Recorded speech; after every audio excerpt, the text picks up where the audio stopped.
Hey everybody, welcome back to Exotic Car Hacks. We are back with yet another informative video. What will be dropping in 2023?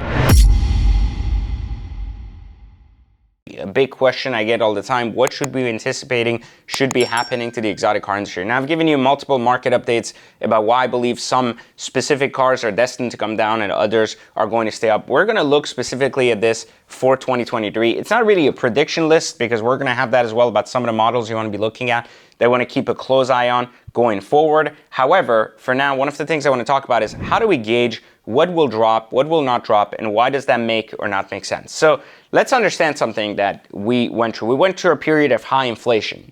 And one of the things that I see a lot on the internet, all over YouTube, etc., is a lot of generalized knowledge. Generalized knowledge tells us that if things are in inflationary periods, everything goes up. So it's like someone saying, well, we're in the middle of inflation, of course prices for cars were up. They basically categorizing everything into one giant pool and hoping they're right. So this is the type of problem that basically the entire internet has become, and why anyone can become a guru if they have access to a YouTube channel, because they can basically start, mentally like talking about things they don't really understand because they've heard buzzwords in other kind of channels, etc. This is where a lot of our copycats get their data. They look at us, they use buzzwords, they sound interesting, they go on TikTok, they make a video, and they look like fools trying to explain this to people because they understand the basics, not the depth. The depth comes from experience. So having done this 20 years, I can tell you, I look at more than just surface level stuff and go, inflation, inflation, everybody buy stuff and everything's going up and whatever. Historically, assets have always done very, very good in inflationary periods because the cost of living goes up, and those things are part of living. I mean, food, shelter, like real estate, cars, watches, luxury goods, things like that in inflationary periods tend to cost more. They tend to also come down once you go through recessionary periods, but which is generic. However, you see, watches and cars have always been a good deterrent to recessions and have been a good hedge against both inflation and a deterrent to recession. So how does that work? Well, there's a real basic reason for that. The first reason is that during inflation, right, everything's going up. So the cost of goods goes up, right? So the cost of manufacturing goes up and everything goes up. That's normal. Now, this is an inflationary period. In a recessionary period, the thing that goes down is usually what you would consider not the cost of things, because cost of things typically don't come backwards, is the demand. So in recessions, people spend less. There's less access to credit, right? So demand comes down, credit comes down.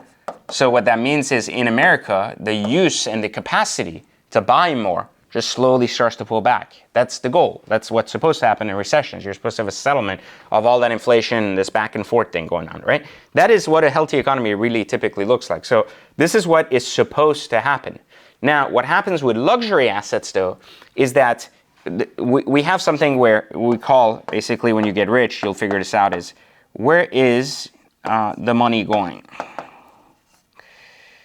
So what does that mean? That means that when you have money and you're rich, the money's got to go somewhere. You can't go to banks, can't go here, can't go there because you're limited on where it can or can't go because of insurance and things like that. So the real question that comes next is, where is the money going? Well, when you pull your money out of the stock market because you're afraid because in a recessionary market it comes down, well, rich people typically know that they have to buy stuff, meaning like they go, hey, this is a discounted time. Demand is down, credit is down, people aren't buying cars. I have more leverage in buying, I can negotiate a better deal. So they take their money and they basically invest in assets. So in a recessionary period, rich people buy shit. In inflationary period, they make money because they can make even more money. So they're smart. And you see the equilibrium difference between poor people and rich people, because poor people in inflationary period will buy goods and be the consumer that drives the price up. But in these times, rich people are focusing on stock market and ways they can make money, and basically anything is making money, so it makes sense. However, in recessionary markets, those same people go, it's kind of risky right now because the most of these stocks are going down and direction is heading downwards. I'm going to pull my money out of the market and kind of sit happy for a second. So this creates this block we've seen in early 2022 and then into middle of 2022, right? When the recession kind of happened on paper, right? So we see all that. And then what happens here is that we have this idea that rich people buy assets. But remember, rich people are the ones that usually buy luxury assets like Ferraris, Lamborghinis, watches, etc. Historically, it's not poor people, it's rich people. So when rich people have money that goes somewhere, they're pushing the demand for good assets that are expensive assets like exotic cars back up. So what happens here is that this stabilizes the exotic car markets, and it becomes a really good deterrent to recessions because the money can basically go there at a lower than expected cost, and then it rises because the demand rises back to its regular equilibrium of cost, parking money safely. And while in recessionary times you don't make money off of your assets, you can still park money there and have it hold strong, rather than be at risk perhaps in a financial institution that could also go down. These are real risks. When you get richer, you'll realize that you just have nowhere to park your money, and you want to park it somewhere, and you have to park it somewhere where it's not going to deflate at a rate that's like more than 5% a year, you know?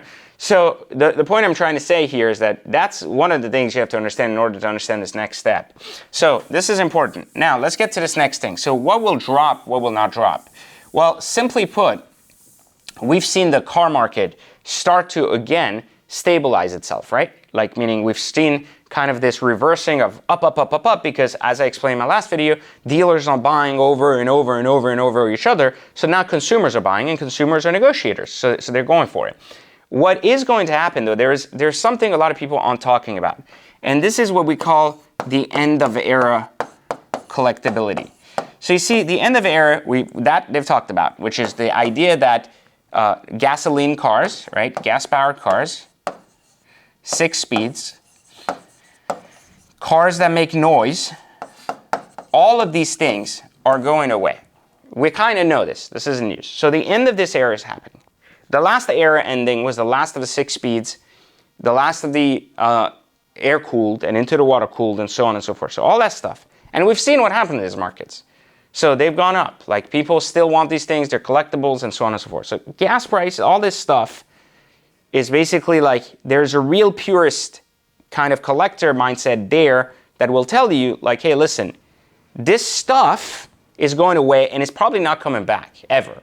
So it's unlikely that you're going to hear a cool sounding McLaren again, or you're going to hear a really good sounding Aventador again. Like, these things are going to change. The reason I'm saying all this to you, or why I think it's very, very important to understand, is because this end of era is expected. It was expected for a while. This is nothing new. But something else happened in the last year and a half to 2 years that has boosted this so far up that it's basically equalized the market, and why I've always been a believer that it isn't going to crumble for the right cars. And what has happened is really simple. I said in my last video, we mainstreamed luxuries. So basically, in my last video, I told you how mainstream luxuries became the reason why poor people got a taste of this, but it pushed demand so high that it removed a lot of supply off the market.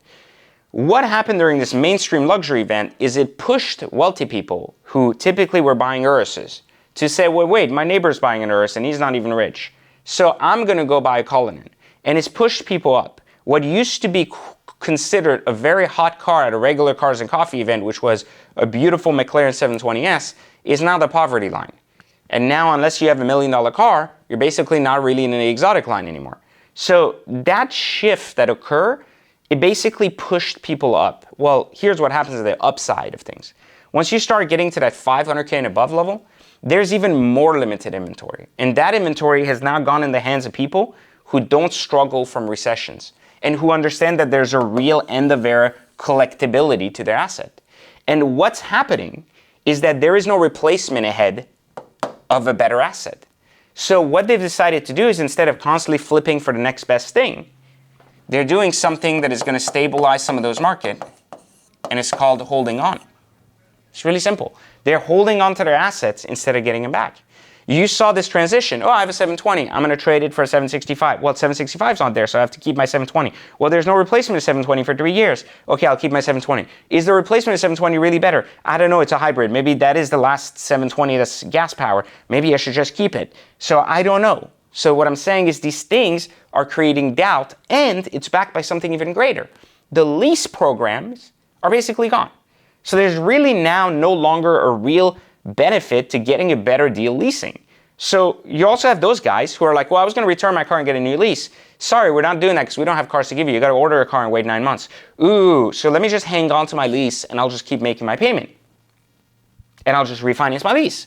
These are the things that, again, people aren't talking about. And this is what I mean by being multifaceted in your approach to finance and cars, is to not look at it from the place of, oh, I have 3 years of experience and I can tell you all exotics go up because the last 3 years they went up, is by looking at markets up and down like I have from 2005 all the way to now, and telling you that there are cycles to markets, but it's very clear as to what's happening. So my belief for 2023 is that you're still going to see regular depreciation schedules continue to take place on regular cars. You're going to see increased premiums again on high-end luxury brand new cars that are very hard to attain, like new GT2 RS, new GT3 RS, GT3 Tourings like Porsches, Ferrari SF90s, like stuff that's like hard to get, the new cars. Anything that's new and hard to get, like even for Lamborghini, like Technica, Serato, STO, whatever. Those things are always going to bring a premium when new. Because again, the used secondary markets will tell you that, hey, once they have this stuff used and it's new technically, it's hard because a customer cannot walk in a store and just buy it. The difference is this: the day you will know that everything will come back down to a significant drop, significant back like we saw back in the day. The day when people say, we're going back to 2019 times, the day that happens is the day you can walk in a Ferrari dealer, a Porsche dealer, or a Lambo dealer, and the car you want is sitting there on the lot, and they are willing to discount it $10 to get you to buy it. If they're even willing to discount, and it is sitting on the lot, not I have to order it, I have it coming, it might be canceled, it is sitting on the lot unsold, is the day when things will drop. That is how markets work. That was what was driving depreciation. I've been saying for the last year and a half, we have gone to a European model that has done this. So that has prevented this. So what I'm trying to tell you here is that that is how the game works. And if you're not getting this, then you're getting your news from a 20-year-old who's sitting on YouTube trying to tell you he understands finance because he just recently made some money over the last 2 years. Reality is, markets are cyclical, and you have to learn how to read them and understand these things in order to make educated decisions around cars, exotic cars, and everything in between. If you want to learn more, again, click the link in the description, join Exotic Car Hacks, and join us. This is what we do all day. We love it. And if you just want to learn more about getting into cars without losing much money, we have a free training for you too that hopefully will convince you to join our bigger community because it just makes sense. I mean, we've helped 20,000 plus people now. We've even helped 18-year-olds get into an exotic in 90 days, even though they never thought they could afford it, right? So the point I'm trying to make here is there's a real finance component to this that a lot of people aren't talking about, and hopefully you've been listening. Like, subscribe, turn on notifications, and I will catch you next time for Exotic Car Hacks.